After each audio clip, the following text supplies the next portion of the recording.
Sea of Red, it's time for another Fireside Chat, the official podcast of Flames fans. It's go time. Well, the Flames had an interesting week this week. 1 game on the road, 2 games at the Saddledome. And I would say results we weren't expecting here. Matt, what were your overall thoughts on this week? I thought that the Flames played a really good week, even though they lost the game in Detroit. I felt that they were pretty damn good in all 3 games. Well, let's break them down here. The Flames finished their road trip in Detroit. This was the last of their long eastern swing, and Kane scored twice. The Flames lost 5-2 in this one. And like you said, even though the score says that it was 5-2, I thought that the results in the ice weren't necessarily that way. I thought the Flames actually looked pretty good here. Yeah, it was very much an evenly matched game. It's just, unfortunately, like Patrick Kane did Patrick Kane things, and if it wasn't for his talent level, like you're talking a 2-2 game that goes to overtime, not a 5-2 blowout. So, you know, like there's not too many guys that can chip that cross-ice pass and into the net perfectly placed for it not to hit Wolf. Like, you know, it's one of those you just kind of go, well, damn, you're good. Okay, whatever. We don't see Kane a lot, but, you know, even at his age, I was going, wow, this guy's still got it. Like, some guys lose that step when they get around that age, but Patrick Kane still looked like he did, 5 years ago, at least in this one. Yeah, definitely. And I really like the Coronado goal that we saw here, too. Coronado has probably had a more disappointing season than most of us expect him to, so it's nice to see him get back on the score sheet. Yeah, although that was a bit of a weird goal. Deflecting off the defender skating in. Yeah. It was fun. It was funny to see Gibson. I like that he hustled right from the faceoff dot all the way down for that one. Yeah. And if like the pass had gone through, like Gridden would have had a tap in. So like either way, like it felt like that puck was destined to go in. But the level of disgust Gibson had when that puck went in, it's like, God damn it. Yep. Yeah, you could tell that the Gibson was not too pleased there.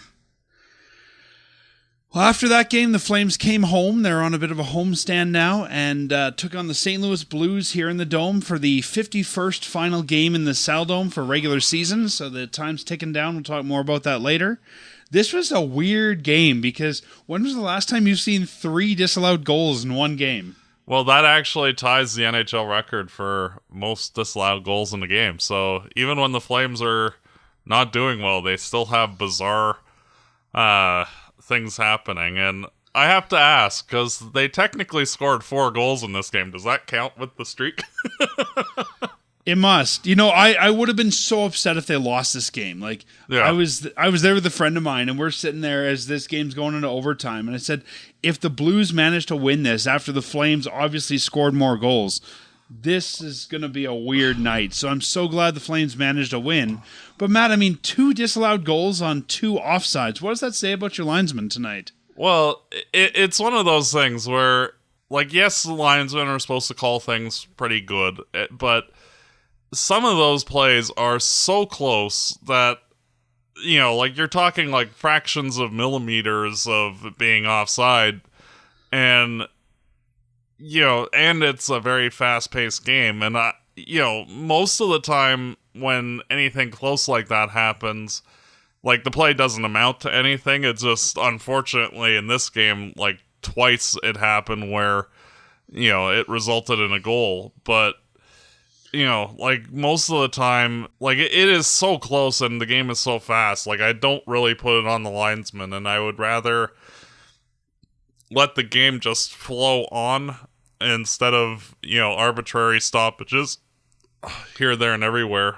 That's what the coach said, too. He'd rather they let it go and finish the play, and then if someone has a problem, they can dispute it later. So, obviously, if our coach feels that way, I'm sure he's not the only one. But good to know that the coach... I was really curious to see what the coach was going to say at the end. And good to hear his thoughts, and I was kind of surprised that he wasn't more frustrated by this. Yeah.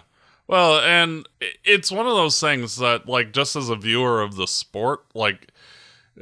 nothing gets more annoying when you have, like, 8 whistles in a row for, like, okay, yeah, the guy's offside, but was he?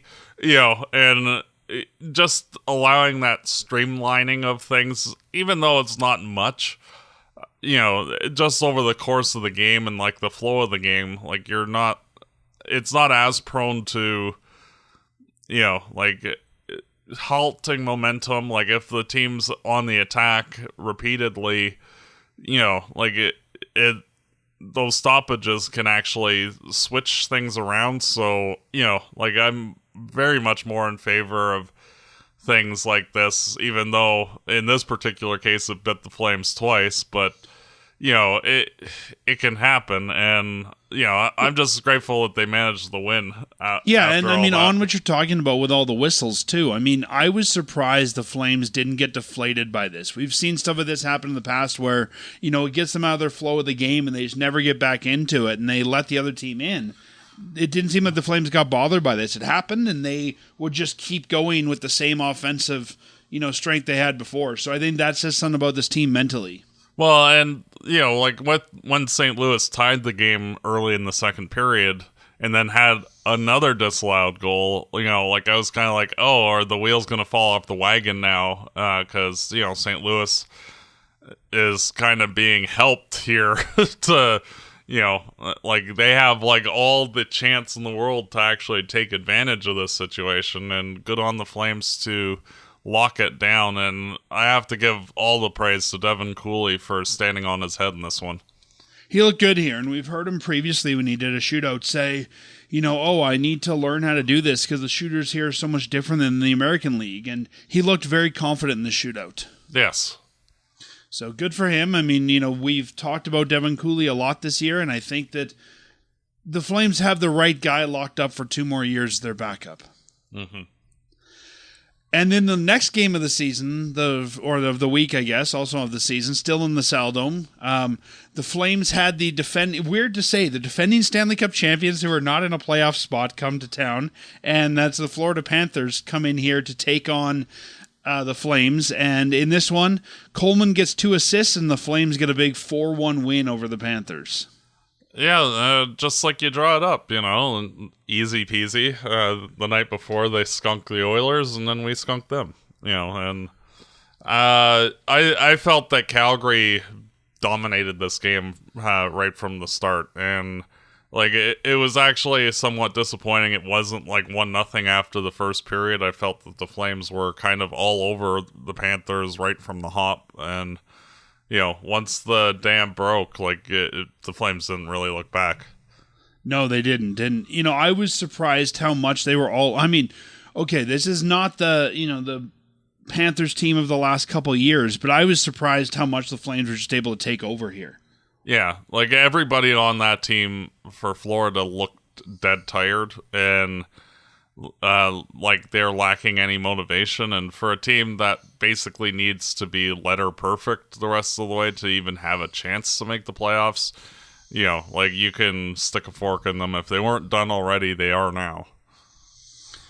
We saw Victor Olofsson get his first goal as a Flame in this one, and I think the big talk coming out of this was the AJ Greer hit on Connor Zary. What are your thoughts on that hit?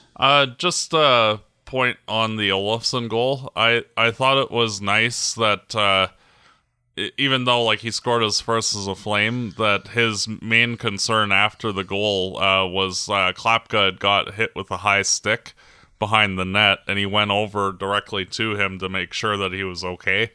And it just a lot of credit to Olofsson as a person. Yeah, that's one of the reasons, as we've talked about, I think you need veterans here, right? That's what veterans do. Yeah. And, just a small detail, but, a big thumbs up to Olofsson for, being that kind of guy. And, it's stuff like that would make me want him back next year. Because, like, you need people like that. Generally. I just can't see him wanting to come back to an organization that's playing him on the fourth line. No. But what about the Greer here? What are your thoughts?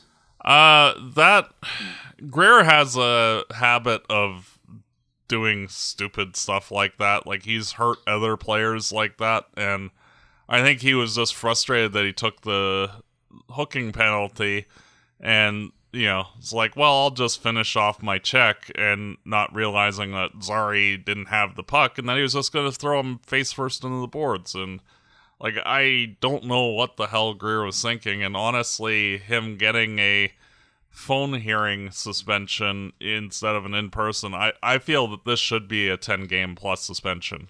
You can't, like there was no call for it.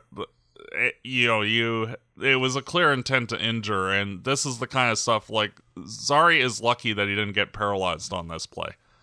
And, like it's stuff, if you allow stuff like this to happen where you get a slap on the wrist, like say Greer gets a 2 or 3 game suspension, there is going to come a time where somebody's going to get a catastrophic injury where they're paralyzed or killed because of stupid play like this. And, if you don't throw the book at them when stuff like this happens, but everybody has problems with the Department of Player Safety. And, frankly, like, if things don't change there, like, this offseason, and, like, they actually take it seriously, say a player gets hurt in a situation with a catastrophic injury, like there's going to be a major lawsuit thrown at the NHL, and for liability reasons alone, like they should get their head out of their ass. Yeah, I mean, I don't want to comment on player safety as a department at this point, but looking at this hit, I think, and this is something that everybody said after that hit, is AJ Greer's not a bad guy. AJ Greer's not probably out to injure Zary. It was probably a lapse of judgment, like you said, maybe misreading the situation, but it's still, you can't say, oh, well, it's okay because of that. This was a bad hit, and I'm glad that he got, 7 minutes worth of penalty time because of it. I think that's important that they're setting that standard of, we're not going to allow this. This is not okay here. But I think that there does have to be, I think there has to be this same rules applied across the board, which we don't always see. And I do think you need to make an example out of this. Otherwise, you're going to have other guys try it and say, well, okay, it's worth it for 3 games. Yeah. And honestly, like, it looked like the Flames were going to respond in a physical manner, but they saw that Zary was still down clutching his neck. So, their focus was more on him and, like, getting the trainer out there and all of that. But, they did respond twice on the ensuing power plays with 2 more goals to put the Panthers away for good. And, that's, one of those things where if you can't take care of them physically, you put the other team away. And I felt like that was a good response by the team. Yeah, and we talked about discipline this week with the St. Louis game and sort of that mental discipline, and I thought that was on display here as well, where it would have been easy, even in ensuing shifts, to just go out there and try to beat the crap out of Greer, but they didn't do that, and I think that again says something about this team mentally and the way that they're approaching these games. It's not just, okay, you hit one of our guys, let's go out and get revenge. And I do like that all of Farabee, Frost, and Coronado got their 16th goal of the season in this game. We've got 3 guys tied for the I think most it's 4. goals now? I think Coleman has 16 as well. Does so he? Okay. Yeah. So just an odd little stat quirk. when the top goal getter is 16, that's why they're at the bottom of the league. Yeah. So, yeah, good game here. Fun game against the Panthers. Fun to see as a Flames fan. And when we look at their overall standings now in the league, really hasn't done anything. I know some people are saying, I don't want them to win, but the Flames are still 31 out of 32. After 69 games, they have 28 wins, 34 losses, 7 overtime losses for 63 points. Vancouver way down to 50, and we've got New York and Chicago right above us at 64. So we'll see what happens with everything that happens on Sunday and the Flames taking on the Lightning and how that might change. But honestly, I don't see the Flames jumping probably higher than 30th. No, and you look at, like the Flames basically gutted their veteran group of, moving on from Anderson, Kadri, and Weegar.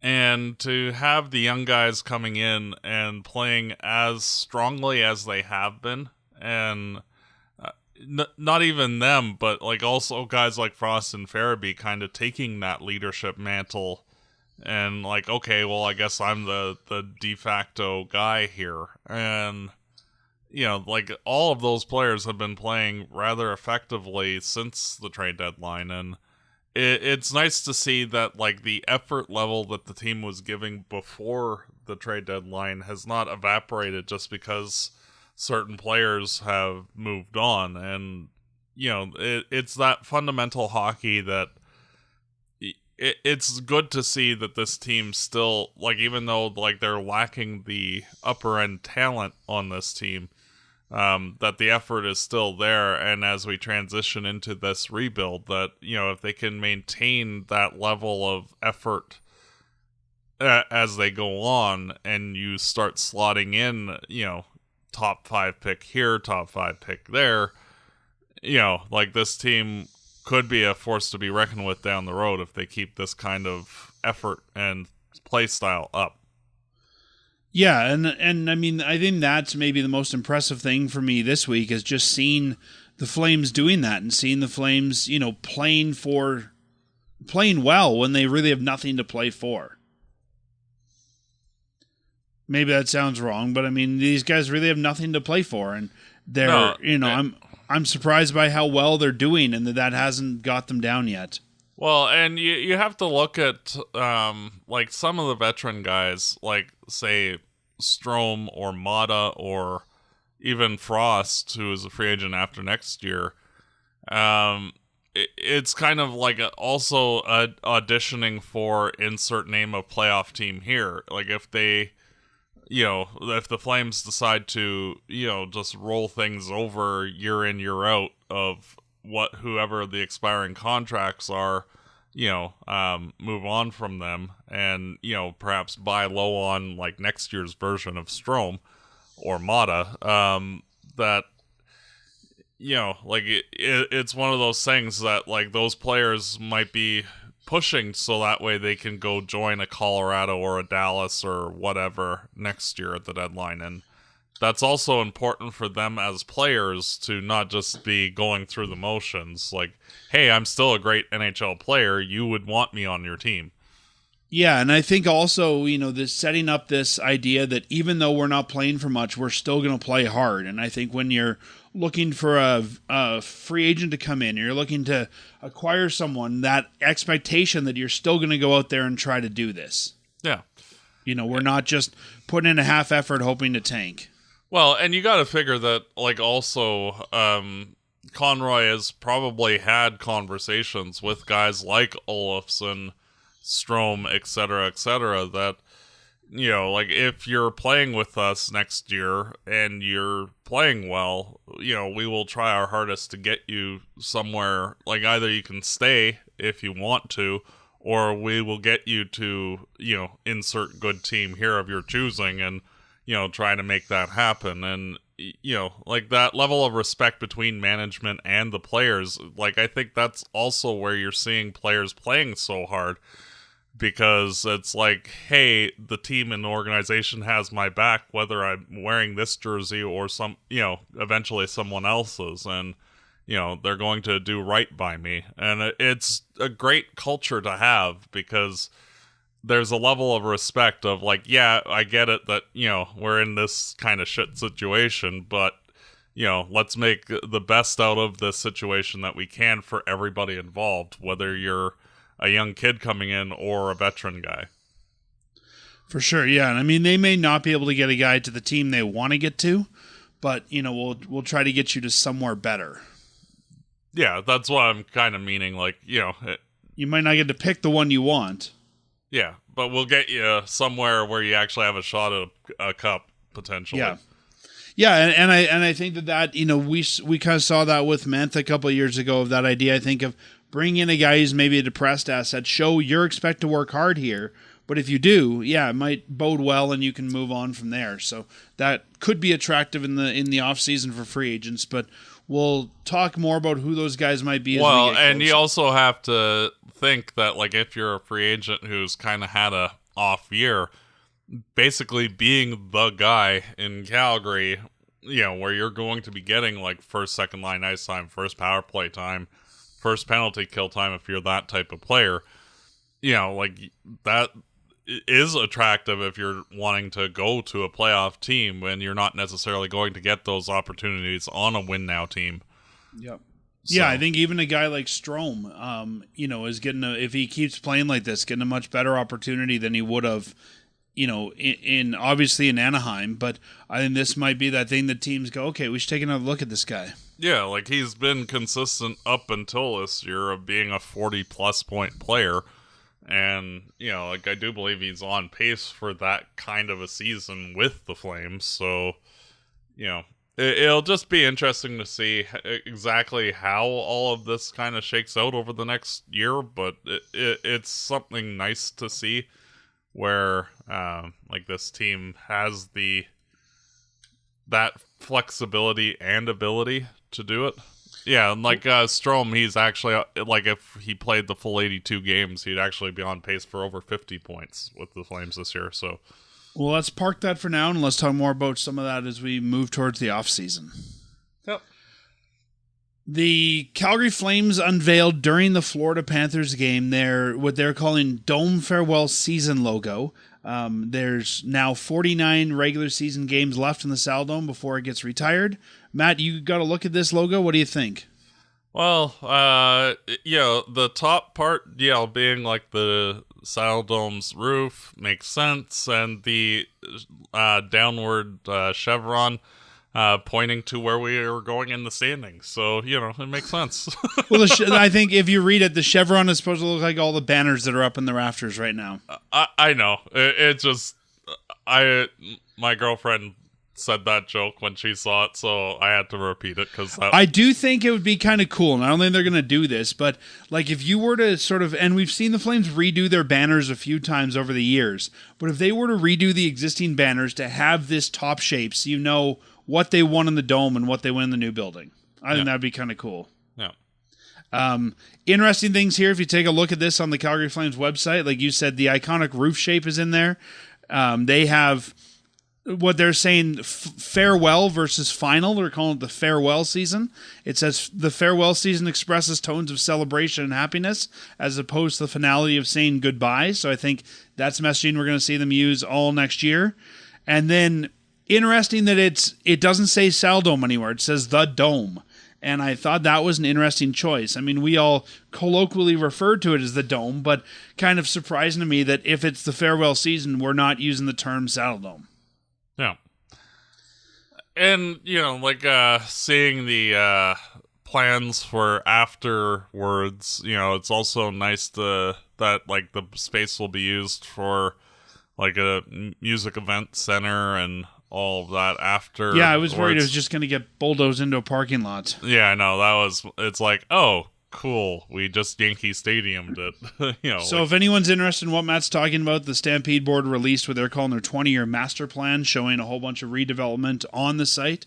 Go check that out. We won't get into that today, but you can see that on most Calgary news sites and also the Calgary Stampede site. It's called their 20-year master plan. I'm going to miss this building. Yeah, so am I. 44 years of iconic memories, and we'll talk more about some of those memories next year, I think. But knowing the Calgary Flames and knowing the way that they like to celebrate things, I'm expecting some really interesting celebrations next year. Yeah. Well, and, like, I was reflecting on it, and, like, I've seen well over 500 games in this building. Wow. And, like, it's... and just thinking about that and, like, how many times been there and, like, all the memories from, like, 0304 on, like, it's sad to see it go, and, like, yet it desperately needs to, but, like, we need a new building, but, it's just sad in a way, but... Yeah, it's sad, and I think also... It's the last vestige of Calgary's Olympic history. Like, Olympic Plaza's being removed. COP's really changed. We don't even call that anymore. So it's kind of sad to me that, the last piece of that, and I hope that there's going to be some way to honor some of that in the new building. They've got a torch outside inside the Saddledome right now. I'll be curious to see what happens with that. But yeah, it's the last bit of our Olympic history gone. Yeah. I know, and it would be nice to see if the city of Calgary can get an Olympics again, just to kind of like reinvigorate that. But it's like I was actually thinking about it like after they announced that logo, and like I can remember like when like Marty Jelena scored that winner against Detroit, and remember like basically everybody leaping out of their seats when we eliminated the Red Wings that year. And like just the like all of those type of memories that are just ingrained in us from the history of that building. And it'll be sad to see it go, but looking ahead, hopefully there will be a good team to build some new memories with the new building. For sure. Yeah, we'll talk more about some of our memories next year, and I have some ideas of how we can get some memories from some of our fans as well about the Dome. But yeah, it's going to be sad. It's it's sad to see it go, but at the same time I'm excited not just for the new building, but also this arena district that they're building and seeing what all goes into that. Yeah. I think we're the last team in the league that's really only had one home. I mean, we played in the Corral for 3 years, but this has been the Flames' home pretty much since they got here. Yeah, like since 1983. And yeah, I mean, the Rangers have always played at Madison Square Garden, but Madison Square Garden's moved a few times. Yeah, I think it's probably the Flames and the Rangers. I mean, I would say Detroit, they're in their second arena now because they were the Joe Louis forever. Yeah. I guess Edmonton too, so there's probably more than I'm thinking. Yeah. Well, and it's just weird. Like it'll be odd going to the different building, even though it's like literally right across the street from it. But yeah, and it's going to be weird to. My biggest thing is I'm going to miss that in our skyline. That was such a unique part of our skyline, and I understand that the roof was crumbling and all this, but I would really have liked to have seen them find a way to incorporate the same shape into either the new hockey rink or something else on Stampede Park. Yeah, and like seeing the new building getting put up, like the shape of the steel works. Like it is a very rounded rectangular building. Like it's not. There's no real. It looks cool and it looks cool and modern now. 20 years from now, I think it's going to look dated. Yeah, it's basically it looks generic and cookie cutter from the steel works that they're putting in, and yeah, like there's nothing unique about the building. Like it looks like basically every other NHL building, but at the same time, that's how most NHL buildings haven't had that kind of unique personality like ours did, right? Most of them are just a box or an oval. Like I think the Saddledome was unique in that way. Yes. So we'll see, but I'm excited to see what happens there, and it's neat going to the games. And I mean, you and I will be going to the Tampa Bay game tonight, and I always find it neat to just go there and look at the history of everything, the history of the Dome. And I've spent more time just when I can wandering the concourse and reading some of those signs I never read before and understand some of the history of the building, and also then to look out the window and see the new building come up. I find it's an interesting dichotomy. I agree.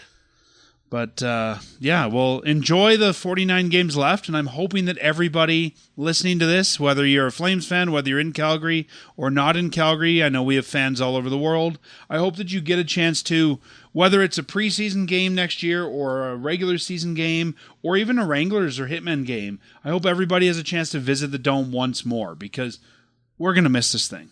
Yep. Well, let's I don't want to get choked up. I'm starting to feel it coming. Like I have a lot of pride for the Saddledome. I agree.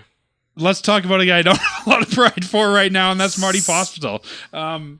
Marty Pospisil came back from his concussion a couple months ago just for the Olympics, and Matt, I don't know about you, but he looks to me like he's missing a step. His foot speed is down. I think because of all the concussions, he's playing a very different type of game. He's not playing that game that I think kept him in the NHL, which is that gritty, sort of agitator game. right now I don't really know what Pospisil's role on this lineup is. I know, and like realistically, like other than some of the physical nastiness, like I feel that he has just been replaced by Adam Klapka. Well, basically, like in every tangible way, like the offense that Pospisil brought, like Klapka brings about the same, and just that physicality and the big size, and being the hard skating winger that does the forechecking and all that, like. Like there's not really one box where you can point to Pospisil saying, "Oh, he's better than Klapka right now." No, and I feel like right now, what Pospisil should be bringing and what Lomberg bring are really the same type of player. And I don't know the Flames have room on the roster for both guys next year. And I was thinking about this. You and I love Ryan Lomberg. We like him as a Flame. We like him as a person. I think that if you keep Pospisil, you almost have to say goodbye to Lomberg next year. I know, which for this team, like as much as it's frustrating that like a play like Zari in the Panthers game happened, like we don't really have anybody in the lineup if Lomberg isn't there to keep anybody in line, and especially against an Eastern team, it'll be. Wait until we play you one other time, and then we'll get revenge.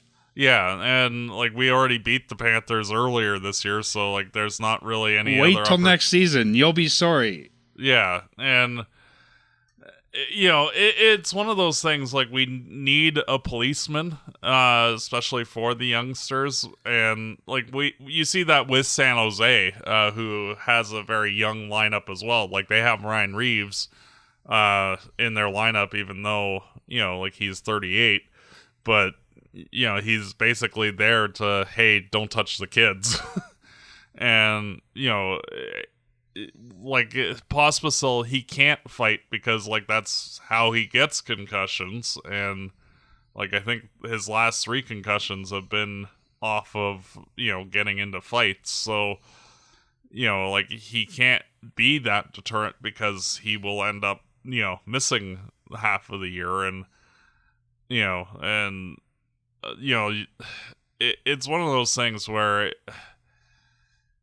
like realistically I'm not really too sure about him sticking in the Flames lineup next year, and like his cap hit is 2.5 for 3 years after this. Yeah, which is high, but like the Flames can easily eat that to hit the floor, and like frankly if he's not better than X, Y, or Z, and the Flames can't potentially move him to another team, I don't see who wants him, then like I would not be opposed to him starting the next year with the Wranglers and stuff. Well, that was going to be my question to you, is do you think there's a viable, I mean, $2.5 million they're already on the hook for. If you put it down to the AHL, you're only on the cap hit hook for anything over 1.5, so let's call it $1 million they're on the hook for. Do you, and I think this is very viable, but do you think there's a chance that we say, okay, you are not the guy that we brought you up to be. You're not the Marty Pospisil, like you said, that can do all these things. We need you to reinvent your game. So we're going to start you in the American League and let you sort of reinvent yourself from there. I think that's totally viable for where we might see Pospisil next year. Yeah, and like realistically, with his $2.5 million cap hit, like if you placed him on waivers in at the end of training camp next year, like no team's going to pick him up. No, I don't see. Like I've heard people say trade him. Who wants Marty Pospisil right now? No, like it would be. Yeah, it'd be one thing like if he had like 4 less concussions, then but he's basically like what Michael Furland was after he left the Flames. Like it's like one more concussion really, and like I don't see him returning to the NHL ever again. And I think Furland's a great comparison because we saw Furland try to change his game after that concussion, and I don't think he was nearly as effective. No, and like he struggled mightily in Carolina, and then he went to Vancouver and was basically invisible until he got hurt again, and that was his career. Yeah. So I think the Flames are going to need to find a way to shed some forwards anyways. I think it's totally viable to assume that Marty Pospisil starts the league in the American, or starts the season in the American League next year. That's probably what I would do if I was a coach, based on where things are at, and say, you know what, find out who you are, and figure out what type of a player you are, and reinvent yourself, and then we'll look at bringing you back up. But I think Lomberg is the more valuable asset right now, and I think that Klapka, like you said, fills a lot of that need. I just think Pospisil doesn't fit here next year. Yeah, I agree. And the other reason no one's going to take him from waivers is if you take guy off waivers, you've got to keep him in the NHL all year pretty much, and no one, I think, is going to want to commit to that. No, and realistically, the Flames want to be spending as little on the on-ice team as possible. They're basically going to be a cap floor team, give or take. And, frankly, having $2.5 million on the books is not a bad thing. Yeah. Much like Huberdeau's $10.5 million, even though he's going to be on IR probably all of next year. It allows you to be able to have that flexibility to play more kids than you normally would be able to, because you need to have, guys like Strome in the lineup in order to hit the floor.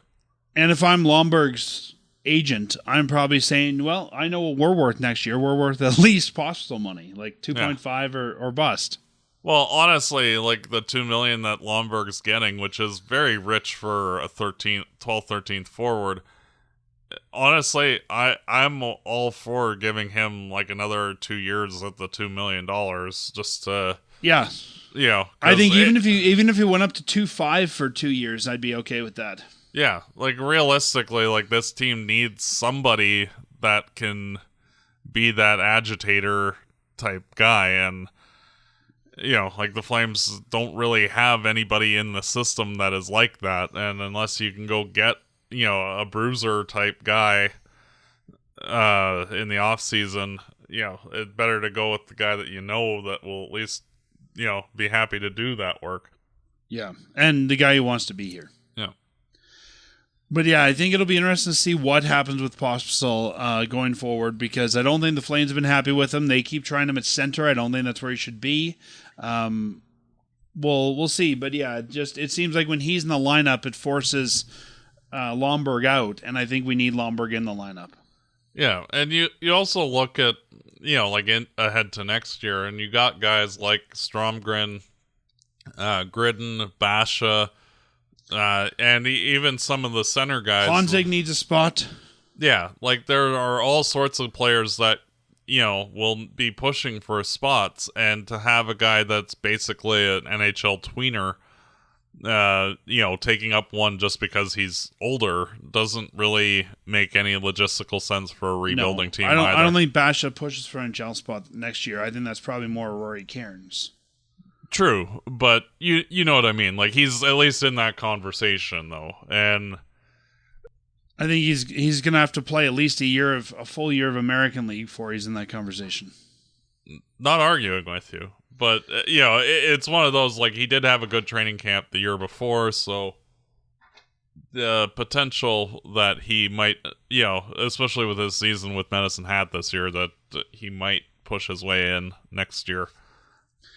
Is it likely? No, but it's a possibility. But there's a whole bunch of guys, though, that are in that same conversation of needing spots or pushing for spots, like Stromgren's waiver eligible. Yeah, I think Stromgren needs a good look. And I would rather see Stromgren play 40 games and, be basically an equivalent player to Pospisil than playing Pospisil. Yeah, and I mean, even when they signed this Pospisil deal at the beginning of the year, you and I kind of questioned the money on that. He's going from $1 million to 2.5. That seemed rich to me even when they signed it, looking at, other salaries on the team, and I guess now it's coming back, and we're like, yeah, it is rich. You're right. Yeah. I think I said the Flames would regret this one. Well, and, to be fair, Connor Zary is also kind of not worth his money either, but... We said that as well. 3.75, not worth it for Zary. Yeah. And I'm worried that, and you see this with GMs, right? They get used to their people and liking their people. And, I'm worried that those are Conroy's a good guy, and he's, he likes people, as we all do, but I'm hoping that he doesn't just give them more money because he likes them or they're a swell guy or they've been here for a while. Yeah, like realistically, Zari to me is basically just, like a regular NHL player, not, like he's past his prospect phase. He's 24, like... And I think what we might have to start doing is, instead of signing these deals in the summer beforehand, is waiting until the end of the year. Like, I think if you would have waited till the end of the year on the Zari deal and waited till the end of the year on the Pospisil deal, they probably wouldn't have deals. Like, honestly, if Pospisil was not already signed, I bet the Flames would walk away. Yeah. Well, and when you have 2 points in 15 games for Pospisil, like, that's not... And even Zari, like, this is the first year of his I think this is the first year of his 3.7. Yeah, it's year one. Like, I bet that they may have changed their mind on that if they waited till later to get that deal done. Yeah. So, well, like when you have only one more point than Devin Cooley, you're not doing so hot. No. So, I mean, luckily if they want to, they can afford both of those. And if they want to, they can afford to send both of those to the American League. But yeah, I just thought I'd call out Pospisil there, because to me, he's the guy who, when I look at this team, I can sort of figure out what everybody else's role should be, even if they're not, living up to it. But he's the one guy I look at and go, where does he fit here? Yeah, and the one good thing about being in this rebuild is that, basically nobody is guaranteed a spot moving forward, and even like the so-called veterans on the team, like Farabee and Frost and even guys like Coronado and Zari are not guaranteed to be here 3 years from now. Like, if they don't step up their games and show more, like they're just another organizational player and can be moved at any time if the deal makes sense. That's true now, but if you sign these kind of deals with the new guys, it's going to be tough to move them. True. So, I mean, I would even say that at this point, while Sharon Govich looks good, if you wanted to move that 3.75, you'd probably have to eat some of it. Oh, for sure. And that's not what Calgary wants to be doing, is eating their mistakes. Talking about the Wranglers and the AHL here, the Wranglers probably could have used some help in a guy like Connor Zary this year. I'm looking at the playoff primer on the AHL website, and it's official that the Calgary Wranglers have been eliminated from playoff contention. They're number 9 of 10 in the Pacific Division. It's interesting because generally you would think that if your team is rebuilding like the Flames are, you should have a lot of great young talent down there who should be doing great things in the American League. But when you actually look at the Wranglers roster this year, there's no wonder that they've been eliminated. Like, this is a roster full of spare parts. There's not any really great piece that's not in the NHL already. I would say, Brstavich was good. Gridden was good when he was down there, but this roster just looks like a bunch of spare parts, and it's kind of surprising and something I think, sadly... Go ahead. You look back at, the Flames drafts from, 2020, 2021, 2022, 2023. Those years, we didn't really have a ton of draft picks because, we were dealing them for, guys like Toffoli, etc. And... the first and second round picks subsequent, that's Gridden, who's in the NHL. You have Perek, who's in the NHL. And guys like Potter and Reshny are in the NCAA, and Wittenbach is in the NCAA. And, there's... It's just this weird phase where, none of the guys that would normally be AHL ready are, we didn't have anybody. No, because and that's one of the reasons why getting so many draft picks in the next 3 years is a big deal, because that way we'll have spaces in the A to actually put them and also the, like you said, the NCAA guys that we brought in the last couple of years, because those guys can turn pro at almost any time if we wanted them to. Yeah, and realistically, they could stay there the full 4 years and before turning pro. if we wanted to, and like have them develop in the NCAA instead of the AHL, and then just plop them in the NHL lineup when, like, and kind of bypass the AHL entirely depending on the player.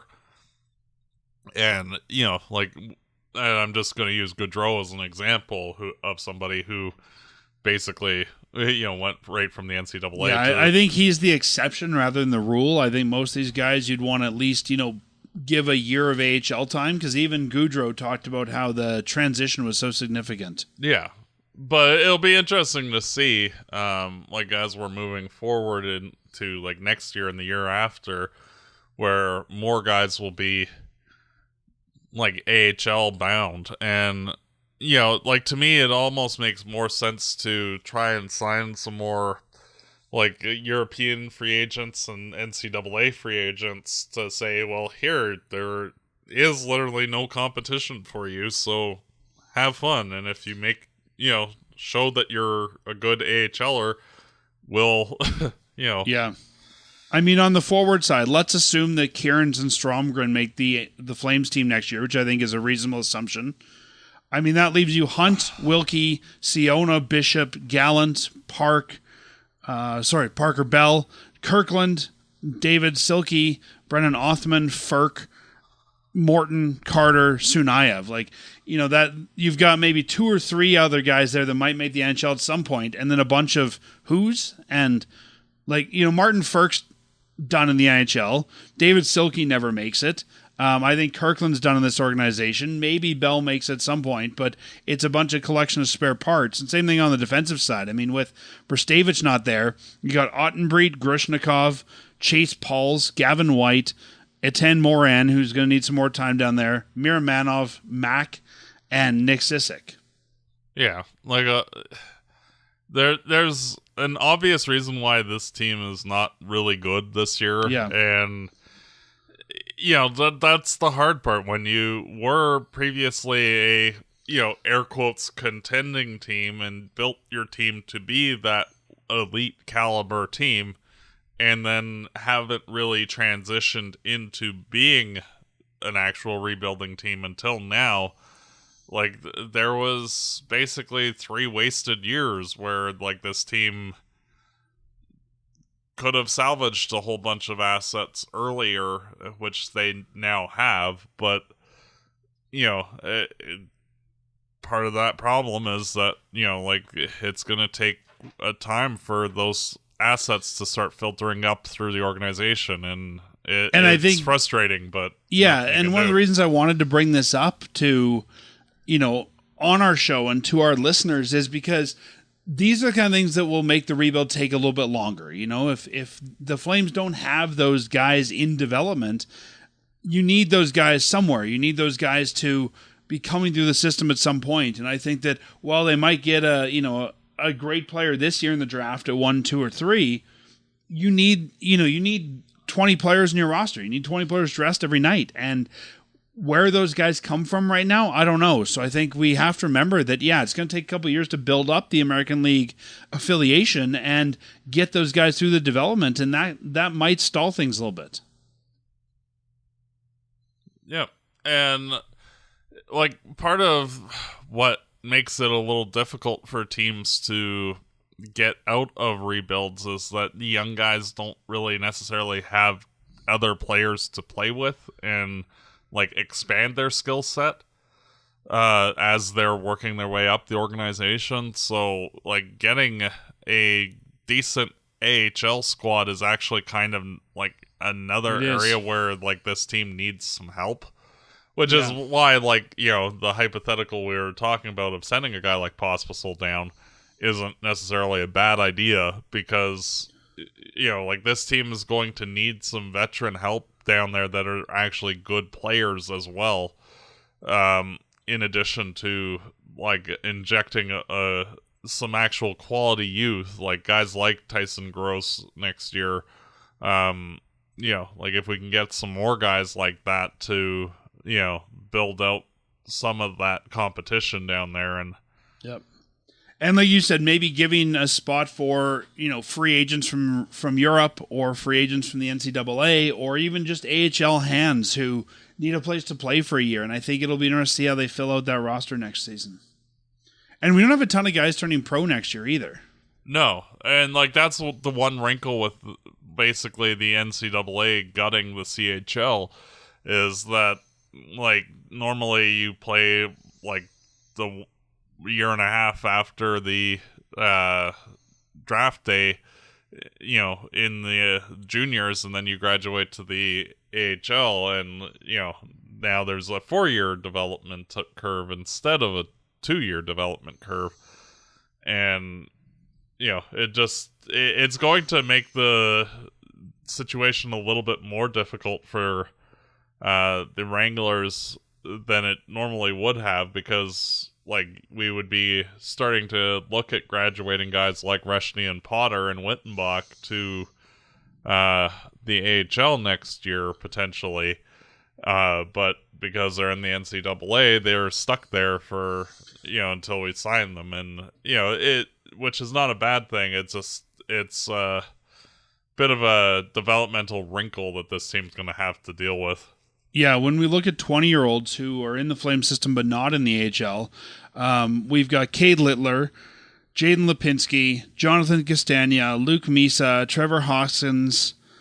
That's it for forwards. And on the defensive side, it's Abram Wiebe, Axel Herdig, Henry Muse, Eric Jameson. And on goaltender, all three of our guys are Russian goalies who they can sign by any time, but I don't see them bringing any of those guys over. Even the guy with the best name in the Flame system, Igor Igorov. There's some supports there, but none of these guys, Luke Misa doesn't change your fortunes, right? No. Abram Wiebe doesn't change your fortunes on his own. I think they're good, some of these guys, but you've got to balance, like you said, who should stay in college and who should come to the American League. Yeah, and it's just a weird wrinkle for this team. And that's why, I'm very happy that the Flames have so many draft picks in the next 3 years, because, they're going to need to fill out both the AHL and NHL roster with guys, and having that many darts to throw at the board will help. For sure. Yeah, but it's going to be, I think, a lean couple years for the Wranglers. Yeah. Well, and that's the same with the Flames. Outside of say whoever we pick at in the top 5, that guy's probably gonna go to the NHL, because frankly the Flames are bad and they probably will make the team right off the hop. Developmentally, if that's good or not remains to be seen. But and after that, though, it's gonna be that same dance of who knows I think how some of long. that'll be positional. Like if the Flames were to use their, say, first pick on a forward and their second pick on a defenseman, I think that the defenseman could end up making it just because, again, they need some bodies there. Yeah. On the AHL news, though, an interesting thing that Elliot Friedman talked about, there was some talk in the new CBA about one 19-year-old player being allowed to go for every team to their AHL team, and you and I talked about this a lot this season with Zane Parekh, and should he be in the NHL, should he be in the AHL? There's been some talk at the GM's meetings, apparently, and in these meetings, there's been some talk about teams saying that they didn't want a limit of 19-year-olds and only being able to send one. So the talk is that the CHL and the AHL are working on a proposal that will allow 19-year-olds who've been selected in the first round to play in the AHL as soon as the next season. So not all of them, not gutting that overage player from the CHL entirely, but bringing those 19-year-olds over to play in the AHL. I think that makes some sense. If that were to happen next year, the only guy that would be eligible would be 2025 first rounder Cole Reshny for the Flames. He played with the WHL's Victoria Royals previously and is now with the NCAA's University of North Dakota Fighting Hawks. So what do you think about the rule in general? I think it's a good rule. I like limiting it to the first round. How would you say, if I understand why the rules were as they were before, because the CHL didn't want to basically get gutted from talent. So I can understand why to prop that series of leagues up as a developmental tool, like it made sense. But now that basically the NCAA has stolen all the good players, the role of the CHL and like the bargaining there of like and relevance of that has diminished significantly. And like even guys that are in the draft this upcoming year that are from the CHL, it's like, are they actually that good? I'm thinking like specifically of like the Ruck twins, because like the level of competition they're facing is a lot less. And you know, like it's one of those that, you know, like everything's just kind of out of balance right now, and it'll be interesting to see, because like frankly, like it's not really in the NHL's best interest at this point to, you know, even have a limit on how many 19-year-olds play. And it almost feels like the CHL has to like reapply themselves to be like a 15 to 18-year-old only league type of thing. And then yeah, I think there used to be a lot more development value to being an overager in the CHL. And right now, I don't know there's as much value. I think some of those guys could move to the AHL. I like that they're limiting this to only first-round players, and that makes sense. So the CHL teams don't get gutted. And I mean, a lot, you know, there's a few organizations like the Flames who own a CHL team and, you know, don't want to see it gutted because they have financial interests there. So I think a lot of this makes sense. And I think that, you know, if your 19-year-old's ready to go pro, I think we've talked about this a number of times. Sometimes guys are ready to go pro, but they're not quite NHL ready. And I think this is a good bridge. Yeah. It's just guys like Parekh who have nothing to prove in the CHL, but aren't quite NHL ready with their body. This seems like a good bridge. Why waste a year of development? Send them down because you have to. Yeah. And it'll be interesting to see, like, you know, like it almost makes some more sense to, you know, I'm just thinking like long term that the CHL should probably like readjust themselves so that way, like they're basically till the age of 18, and then, you know, like anybody that wants to go to the NCAA at that point can go to the NCAA, like in the 18 to 19 age type of thing, and you know, carry on. Yeah, I mean, I think there's a place for 19-year-olds, and I think it'll depend what it is, and you know, maybe it's unsigned guys. I mean, but I think especially for goalies and stuff, there's something to need for those overage players in the CHL. I'm just thinking like the emphasis on, you know, like where they put like the most developmental energy type of thing is the earlier instead of the older. Yeah. I would be curious to see if this were to go forward, how this might affect the ECHL. Like, I could see right now the ECHL, if you're down there, you're pretty much, I mean, let's be honest, not looked at as a top pro. But I wonder if the ECHL could be looked at as that place where, almost like in baseball, where you've got, you know, single A, double A, triple A, and you tend to move from one to the other of almost, okay, if you're 19, we're going to put you in the ECHL and then move you up from there. Graduate you up, yeah. Yeah.